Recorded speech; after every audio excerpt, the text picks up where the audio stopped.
The crystalline chambers of the Galactic Council echoed with the harmonious voices of 1,000 species, each representing civilizations that had achieved interstellar travel millennia before humans had even discovered fire.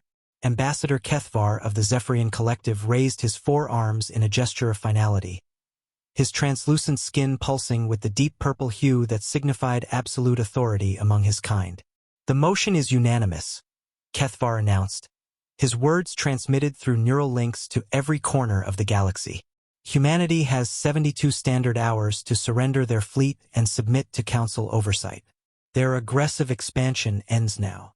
The humans had been the newest addition to the galactic community, arriving only 50 years prior with their crude fusion drives and primitive AI systems.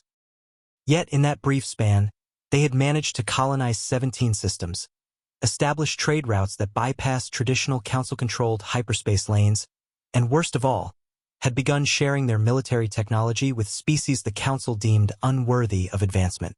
Admiral Rebecca Torres stood in the command center of the Terran flagship Defiance, her weathered face betraying no emotion as the Ultimatum reached Earth's outer colonies. Around her, the bridge crew worked with practiced efficiency, their movements sharp and decisive. Unlike the other species in the galaxy, humans had developed their spacefaring capabilities during times of constant warfare, and it showed in every aspect of their technology. "Admiral," reported Lieutenant Commander Hayes, his voice steady despite the gravity of the situation, "all fleet elements are responding. Operation Prometheus is a go." Torres nodded grimly. The Council had made a fatal error in their calculations. They had assumed that humanity's rapid expansion was due to luck or reckless abandon. They had failed to understand that humans had spent centuries perfecting the art of war, and their entry into galactic civilization had been merely an extension of that expertise to the stars. The Zephyrians possessed energy shields that could deflect plasma bombardments. The insectoid Crixtal had hive minds that could coordinate massive fleets with perfect precision. The ancient ethereals could manipulate gravity itself as a weapon. Each species had their advantages, refined over thousands of years of galactic politics and limited conflicts.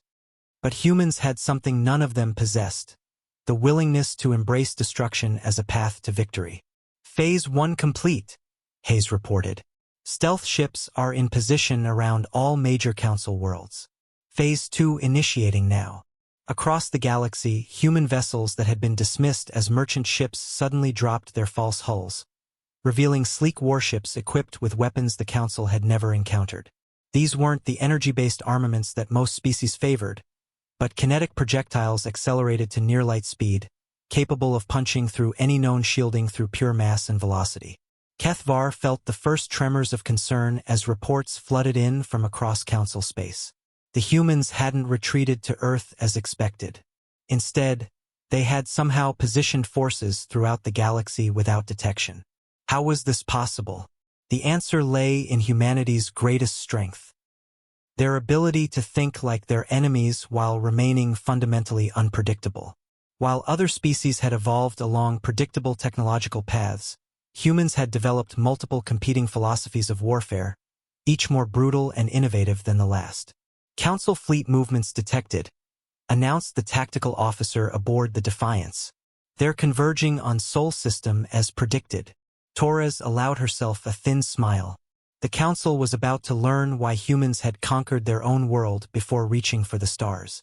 They fought not just to win, but to ensure their enemies could never threaten them again. "All ships," she broadcast to the Terran fleet, "execute Order 66. Show them what humanity learned in the darkness between the stars. The galaxy would never be the same."